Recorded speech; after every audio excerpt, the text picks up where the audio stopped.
man in political spotlight is Tim Walz. With one viral take on Republicans that these guys are just weird, Walz paved his way into contending for the job of Kamala Harris's running mate. And now, the Democratic presidential nominee has picked Minnesota governor to be her vice presidential candidate. It's Kamala Harris. Good morning, Governor. Good morning, Madam Vice President.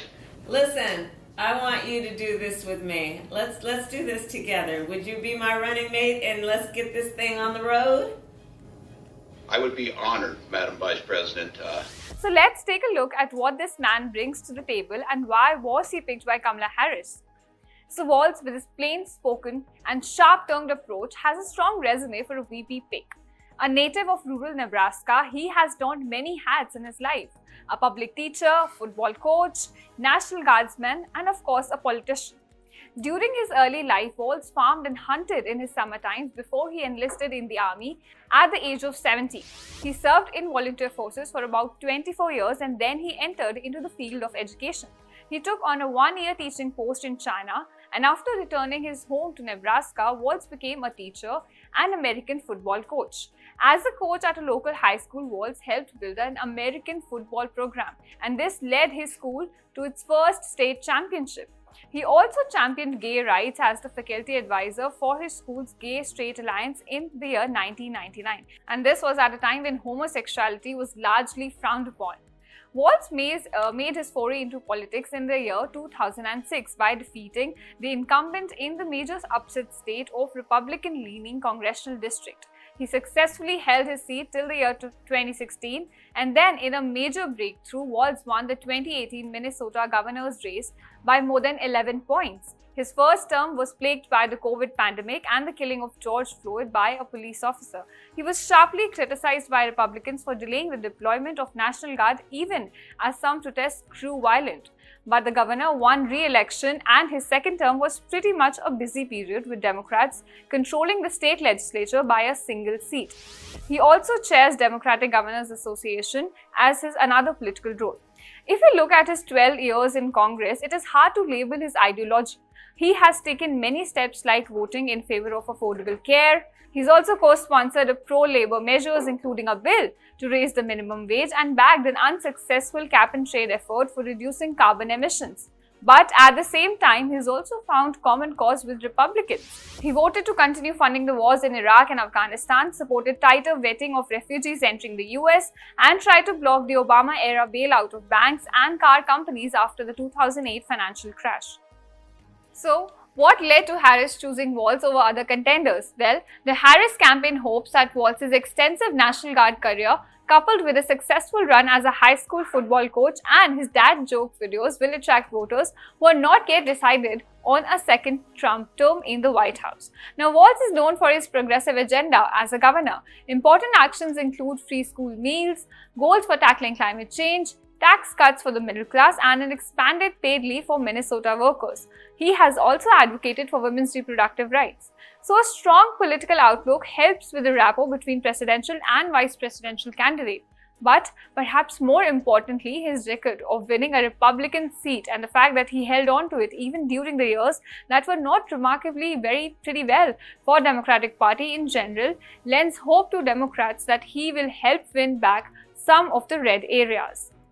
Tim's small-town Midwesterner appeal, his ability to do small-market television, his popularity with blue-collar workers as well as white, along with rural voters who in recent years have voted broadly for the Republican Donald Trump, are some of the other contributing factors. Now, his contribution will be especially significant in the swing states of Wisconsin and Michigan.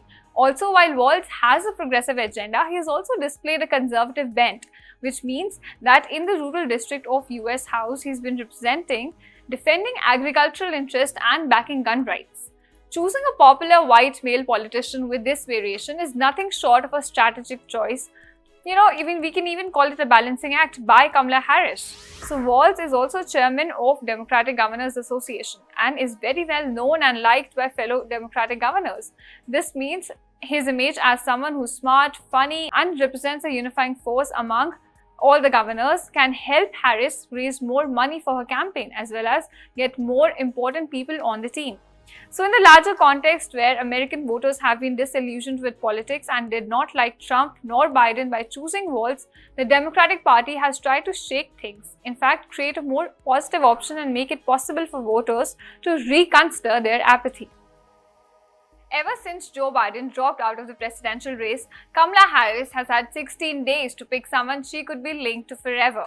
But no one used the 16 days more effectively than Minnesota Governor Tim Walz. The Midwestern governor charmed Harris and Democrats, took jibes at the opposition, and secured his spot in the history.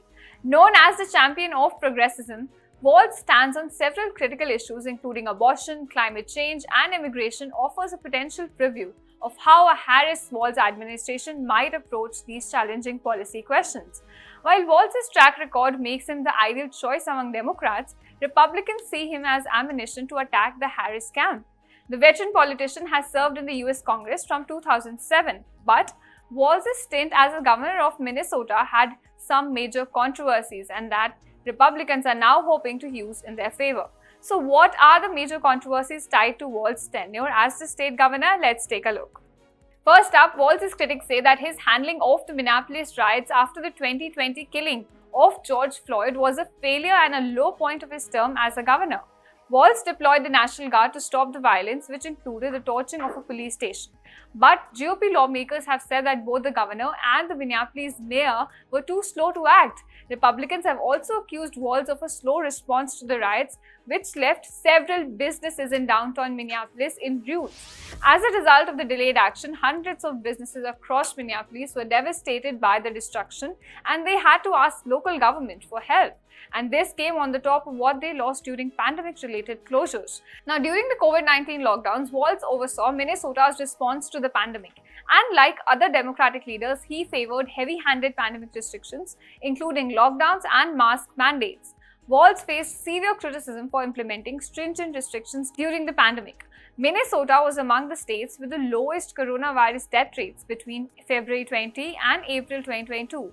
However, Walz had set up a hotline to report residents who violated restrictions. And in spite of all of this, hospitals in the state had extended periods of crowded intensive care units. So critics lashed out at Walz for sheer mismanagement of healthcare during the pandemic. In addition to Walz's pandemic-era restrictions, Republicans also blamed the 60-year-old governor for having no oversight of pandemic programs that cost millions of dollars to US taxpayers.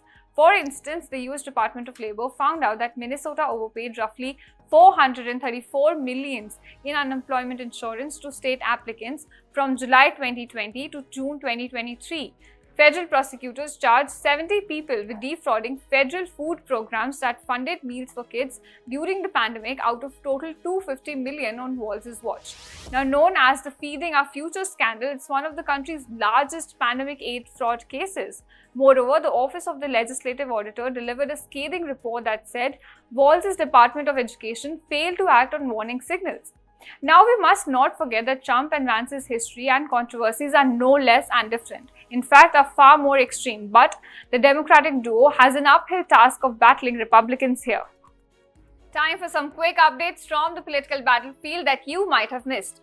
A Pakistani man with ties to Iran has been charged over an alleged plot to assassinate US politicians and officials. FBI director called the scheme a dangerous murder-for-hire plot straight out of the Iranian playbook. The 46-year-old Pakistani national is accused of attempting to hire a hitman in New York to kill prominent American nationals. Reports even say that Donald Trump was on the list. Security for the Republican presidential nominee was increased in June after authorities learned of an Iranian plot to kill him. Next up, Kamala Harris is facing harsh criticism for not holding a formal press conference since becoming the Democratic presidential nominee. Harris has spoken at various events and given informal remarks to reporters at various points, but hasn't done a formal press conference or a wide-ranging interview in the 16 days that have followed. Next up, former US President Barack Obama and the First Lady Michelle Obama have officially endorsed Kamala Harris' VP Tim Walz. Now, Obama shared his support in a statement posted on X with a statement praising Walz and his tenure as a governor. Obama also asserted that Harris has chosen an ideal partner, making it explicitly clear that this is what she stands for. He further hailed Walz for serving in National Guard for about 24 years and for working as a teacher and football coach before being elected to Congress.